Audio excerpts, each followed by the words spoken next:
आपको एक बात बताऊं तो बड़ा आनंद आएगा, शायद आपको मैं बताना चाहता हूं। उड़ीसा, उड़ीसा से कौन कौन आए? उड़ीसा, हाँ, ऐसे उड़ीसा में यावजपुर नाम का एक गांव है। क्या गांव? यावजपुर। हाँ, क्या गांव? बोलो जोर से। यावजपुर। यावजपुर में बंधु महांती नाम का एक व्यक्ति रहता था। कौन रहता था? बंधु महांती। बंधु महांती की एक पत्नी, पत्नी तो एक ही होगी महाराज, लेकिन कहता हूँ कथा तो कह देना, क्योंकि आज की कथाओं में सीरियलों में देखते हैं तो एक पत्नी होगी ऐसा बोल नहीं सकते। आप सब टीवी सीरियल देखते हो ना, कई सीरियल 3 साल से चलते हैं, 9 पत्नियां बदल गई, 10वीं पत्नी आ रही है अभी। चलता है कि नहीं कहानी? तो बंधु महांती की पत्नी, 2 बेटियां, 1 बेटे। बड़ा सरल, बड़ा सरल, बड़ा सरल, इतना सरल कि सुबह जाएं, जो एक टाइम चारों का खाने जितना खाना मिल जाए, इसको मिला के 5 लोग, पांचों को एक टाइम थोड़ा सा खाने जितना मिल जाए तो उधर से काम छोड़ के घर आ जाए कि बस एक टाइम खा लिया, खत्म हो गया, अब क्या करना। लोग पूछते कि बंधु कल के लिए भी तो चिंता कर, आज तो एक टाइम मिल गया, कल अगर कोई हो गया, कोई पैसा नहीं मिला, काम नहीं मिला और पैसा नहीं आया तो क्या करेगा? अरे मेरे जगन्नाथ जी हैं, जो जगन्नाथ जी आज के लिए रोटी दिए वो क्या कल के लिए नहीं देंगे? जो मैं आज ही कमा के बैठ जाऊं, मैं आज ही कमा के बैठ जाऊंगा। मेरे जगन्नाथ जी ने जैसे आज दिया वैसे वैसे कल भी देंगे। बच्चे छोटे, 1 बेटा 2 बेटियां, गरीब, इतना गरीब कि खाने में कमाई इतना नहीं करें कि हलवा खा सकें, लुक्की रोटी जिसमें घी नहीं चोपड़े और थोड़ी सब्जी मिल जाए तो काम छोड़ के आ जाए, तृप्त हो जाए। तो करे क्या? 24 घंटे जगन्नाथ जगन्नाथ, जय जगन्नाथ जय जगन्नाथ, बस यही काम। लोग आश्चर्य में पड़ के कभी कभी बोले, भाई यहाँ भंडारा चल रहा, जा खा ले, आ हमारे यहाँ खा ले। क्यों खाऊं? जगन्नाथ जी देंगे मुझे। आपके भंडारे में क्यों खाऊं? आपके घर में आके क्यों खाऊं? मुझे देव देना, जगन्नाथ जी देंगे। बड़ा भक्त।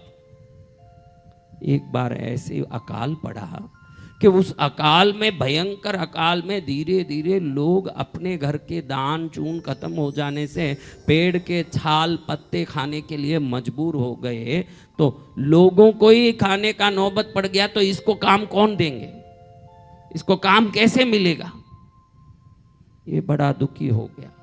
एक समय ऐसा आया, 4 दिन तक काम नहीं मिला, और ये ऐसा आदमी था जो पहले की कमाई पूंजी संचित करके भी नहीं रखता था, संचय पूंजी था नहीं, और कमाई तो करने के लिए काम मिला नहीं। 4 दिन भूखे रहे। बच्चे बिलक रहे हैं, छोटे छोटे ऐसे बच्चे। उठ रहे बेटा, उठो उठो। देखो ऐसे बच्चे बिलके भाई खाने के लिए, तो माँ बाप को दुखी नहीं होगा? दुख नहीं आएगा? माँ जोर जोर से रोने लगी, अरे बच्चे 4 दिन से भूखे, 4 दिन से भूखे, कुछ करो ना, आप करो ना। इतने दिन मैंने आपको कुछ नहीं बोला, आप एक टाइम के लिए सूखी रोटी लाते थे, मैं उसी में खुश थी, क्योंकि आपकी खुशी में खुश होना ही मेरा धर्म है। अब आपका पति 2 रोटी लुक्की लेके आ जाए तो आप उसमें धर्म में खुश हो जाओगी क्या बहनों? बोलो, आप सब खुश हो जाओगी? हाँ, ताना मारोगी कि खुश रहोगी? चलो आपकी कहानी करने के लिए नहीं, ये कहानी सुनते हैं हम। तो महाराज, पत्नी के बहुत रो के बोलती है कि आप कुछ तो करो, इन बच्चों को रोटी चाहिए। इसको क्या बोलना समझ नहीं आया, मैं क्या बोलूं, कुछ समझ नहीं आया। जब पूरे देश में अकाल पड़ गया, कहीं रोटी नहीं है, तो हमको कैसे रोटी मिलेगा? हमको कैसे कुछ काम मिलेगा? लेकिन इसको बोलूं तो क्या बोलूं? बच्चों के भूख से जो दुखी, खुद की भूख से दुखी होती तो समझा देता, बच्चों के लिए तड़पने वाली मां को मैं कैसे समझाऊं? तो इसको लगा कुछ न कुछ इसको बोल के मैं समाधान कर दूं। तो बोला, मेरा एक बहुत बड़ा दोस्त है, मेरा बहुत बड़ा दोस्त है और बहुत बड़ा बंगला है उसका। उसके बंगले में रोज 1 लाख लोग तो रसोई खाते हैं, लेकिन उस दोस्त तक जाने के लिए 5 दिन चल के जाना पड़ेगा, बहुत दूर रहता है मेरे दोस्त। बंधु महांती ने जगन्नाथ जी को सोच के ये बात बोला, और पत्नी को मालूम ही नहीं कि तो जगन्नाथ जी के चक्कर में बोल रहा। पत्नी बोले इतना बड़ा दोस्त जिसके घर में लाख लोग खा रहे हैं, फिर तो हमको भी रोटी मिल जाएगी, चलो 5 दिन ऐसे तैसे करके पहुंच ही जाएंगे। यहाँ भूखे मर जाने से अच्छा है 5 दिन भूखे चल लें, हम क्या फर्क पड़ेगा, रास्ते में कोई पत्ते घास खा के भी पहुंच जाएंगे। पति को लगा कि ये समझ गई कोई पैसे वाले का घर, मैं तो जगन्नाथ जी का बोल रहा हूं, चलो इस बहाने बात जो होगा होगा, इस बहाने मेरे जगन्नाथ जी का दर्शन तो हो जाएगा, मेरे को मेरा कल्याण हो जाएगा। हाँ, निकले बाहर, कहीं थोड़ा सा बेलपत्ती खा लिया, कहीं तुलसी खा ली, रास्ते में सब सूखे पड़े हैं। उस सूखे में जहाँ कुछ सूखा बेलपत्ती सूखे तुलसी के पत्ते मिले, उसी को चबाते चबाते, पानी बगैर प्यासे, हिचकी लेते, दुखी होते, दोनों बेटियां, बेटा, पत्नी और पति पांचों मुश्किल में पड़े, दुखी होते तड़पते, व्यथा में परेशान होते पहुंच गए। कहाँ पहुंच गए? कहाँ पहुंच गए? अच्युतम केशवम कृष्ण दामोदरम राम नारायणम जानकी वल्लभम। अच्युतम केशवम कृष्ण दामोदरम राम नारायणम जानकी वल्लभम। ओ पुरुषोत्तम पुरी नीलाचल धाम, जहां भगवान ने कहा कि शाश्वत मेरा यहाँ स्थान है। पहुंचते पहुंचते रात हो। अब देखे कि रात में दर्शन कैसे होंगे। पत्नी को मालूम नहीं है कि मंदिर है। वो बंगला देख के सोचे कि मेरे पति का कितना बड़ा दोस्त, अरे मेरा पति का इतना बड़ा दोस्त, मेरा स्वागत होगा, यहाँ खाना मिलेगा। पति बोले कि ये सब बंद हो गया अंदर किला, अब हम बाहर ही सोएंगे। देखे तो सिंह द्वार बंद है, जगन्नाथपुरी का सिंह द्वार बंद है। दक्षिण में फेन नाली यानी जहाँ से वो धोया हुआ पानी निकले, वो नाली वाला दरवाजा बंद है, उधर बाहर से वो पानी निकल रहा है। बंधु महांती ने कहा यहाँ सो जाएं हम लोग रात में, सुबह होगा तब देखा जाएगा। बंधु महांती को पता है कि यहाँ कोई रोटी डालने वाला मेरा कोई दोस्त नहीं रहता, यहाँ तो दोस्तों के दोस्त, दुनिया के दोस्त भगवान जगन्नाथ रहते हैं, यहाँ और कोई नहीं रहता। अब भूख से बिलकने वाले बच्चे, पेट अंदर चले गया तो हिचकी ले लेके रो रहे, भूख लगी पापा, भूख लगी मम्मैया, भूख लगी। अब क्या करें? जो फेन नाली से पानी आ रही है, इसी को, जो धोया हुआ पानी जगन्नाथ जी के मंदिर से आए, उसी को पिलाएं तीनों बच्चों को, खुद भी पिए, जगन्नाथ जी का प्रसाद है। पी करके सोए। बंधु महांती सोचता है कि प्रभु सुबह कैसे बोलूँगा कि आप भगवान जगन्नाथ हो, आप कहाँ से किसी को कुछ खिलाने पिलाने बैठे हो, आप क्या किसको खिलाओ पिलाओगे, आप पूरी दुनिया को खाने की व्यवस्था खुद ही कर देते हो। अब मैं इसको क्या समझाऊंगा कि ऐसा कोई जीवित दोस्त नहीं है मेरे घर यहाँ मंगल में, ये तो जगन्नाथ जी का मंदिर है। सुबह उठते ही ये पूछे कि ये जगन्नाथ जी के मंदिर में दोस्त बोल के 5 दिन तक रखड़ा के लाया, तो मैं क्या जवाब दूंगा? और खाने की सुबह कैसी व्यवस्था होगी प्रभु, क्या होगा, कैसे चलेगा? बड़बड़ करते करते सो गया। बच्चे भूख से वो फेन नाली का पानी पी के सो गए। पत्नी भूख के मारी बिलकती सो गई। मन में सपना देख रही कि सुबह मेरा पति अपने दोस्त के इस महल में ले जाएगा, वहाँ हमारा स्वागत होगा और खूब आनंद होगा। इसकी भक्ति ऐसी तगड़ी कि सोते समय प्रार्थना करके सोता, प्रभु सुबह मेरा मुंह नीचे ना हो जाए, ध्यान रखना आप, और मैं भूखा मर जाऊं लेकिन आपका भक्त बन के मरूं, कभी आपसे मांगा और भीख मंगा बना ये नौबत ना आ जाए। मैं आपसे मांगू नहीं, एक अन्न का दाना भी आपसे बगैर मांगे आपके भक्ति में मेरी मौत हुई, ऐसा मेरा मौत हो। मेरी भक्ति ऐसी हो जो आपके लिए भक्ति करने वाली भक्ति हो, आपसे मांगने के लिए भक्ति करने वाली भक्ति मेरी भक्ति ना हो। प्रार्थना करके सो रहा है। कह रहा है कि जगन्नाथ जी मैं तो दर्शन के लिए आया, पत्नी तड़प रही थी तो उसको मैंने थोड़ा सा समझ दे दिया कि भाई मेरा दोस्त है तो चलेगी, इसलिए लेके आया। लेकिन मैं इतना भूखा हूं, लेकिन इतना भक्त कमजोर नहीं हूं कि आपसे रोटी मांग के मैं मेरी भक्ति को कीचड़ बना दूं। मैं नहीं मांगूंगा आपसे कुछ, जो होना होगा होगा। ऐसे ही बड़बड़ करते करते सो गया। जैसे ही ये बड़बड़ कर रहा है, जगन्नाथ जी अंदर से जग गए। देख रहे हैं कि बंधु महांती आ गया, मेरा भक्त कह रहा है कि तुमसे कुछ नहीं मांगूंगा। तो जगन्नाथ जी खड़े होके बोलते हैं तो कुछ नहीं मांगेगा तो मैं क्या कुछ नहीं दूंगा? नहीं मांगने वालों को सबसे पहले देता हूं मैं, जगन्नाथ। नहीं मांगने वालों को सबसे पहले दूंगा मैं। तो जगन्नाथ जी ने पुजारी जो रत्न थाल में जो भोग चढ़ाया था, जगन्नाथ जी एक क्षण ऐसा ध्यान किए न, ब्राह्मण बन गए, मंदिर के ब्राह्मण पुजारी, और हाथ में वही रत्न थाल उठा लिया जिसमें उनको भोग चढ़ी थी। उसमें पूरे भोग, राजभोग लगे हुए हैं उनके लिए। उसी भोग को उठा के अपने आप दरवाजे से बाहर आ गए। उनके लिए कोई दरवाजा खोलना पड़ता है? बाहर वहां आए जहां बंधु महांती सो रहा है, और वहां बाहर खड़े खड़े चिल्ला रहे हैं, ए बंधु, ए बंधु, बंधु। अच्छे से ही बजाना रे, हाथ को क्या हुआ तेरे को?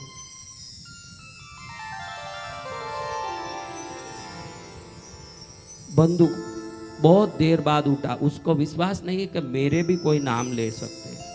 भाई गरीबों का कौन नाम लेता है? नाम तो उनके लिए जाते हैं, समाज में लिए जाते हैं जो नोट और शोट और कोट से सम्मानित है। इसका नाम कौन लेंगे?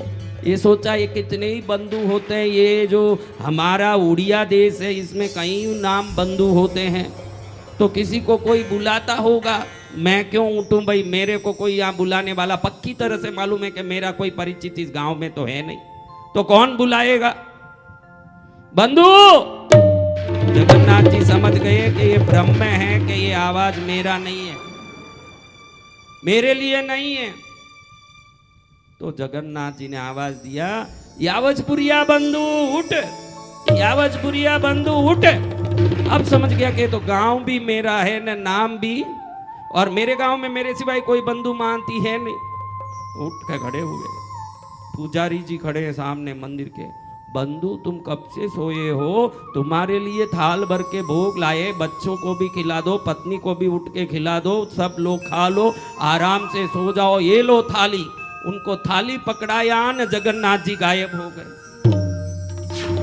अब थाली हाथ में पकड़ी, थाली हाथ में पकड़ के देखे कि आधी रात में मशाल कहीं दूर जल रही है। वो बारीक मशाल की रोशनी में ये रत्न थाल ऐसी चमक रही है जैसे सुबह के सूर्योदय का सूर्य चमक रहा हो। उसमें देखो तो गुंजे, पेटे जो राजभोग में लगे जाते हैं, जितने केसर के पेटे, गुंजे, विभिन्न प्रकार के मिठाइयाँ, पूड़ी, सब्जी, दाल, पाक, शाक सब रखे हुए हैं। पहले बच्चों को उठाया हड़हड़ करके, बड़े भूखे सोए थे। बच्चे देखे के पेटे पेटे, गुंजे गुंजे, पाक पाक सब खाने लगे। पत्नी उठ के फटाफट खाने लगी और इसने भी खाया। भर पेट तीनों, चारों, पांचों एक एक करके खाए। उसके बाद भी भूख खाली नहीं हुआ, बड़े मुश्किल से खाना पड़ा, गले तक खाए। जैसे जिंदगी भर खाया, उसको इकट्ठा करो तो आज का खाना उससे ज्यादा होगा, ऐसा भोग लिया सब। अब सोचे कि ये थाली को, पंडित जी ये थाली तो ले लो अपना। देखो थाली लेने वाला नहीं है, थाली दिया और गायब हो गया। अब इस थाली का क्या करें?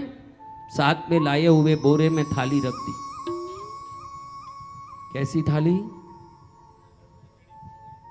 थाली को पास के बोरे में रख दी और सब आराम से सो गए। अब इतनी तृप्ति से सो रहे हैं, सुबह हो गई, सूर्योदय हो गया।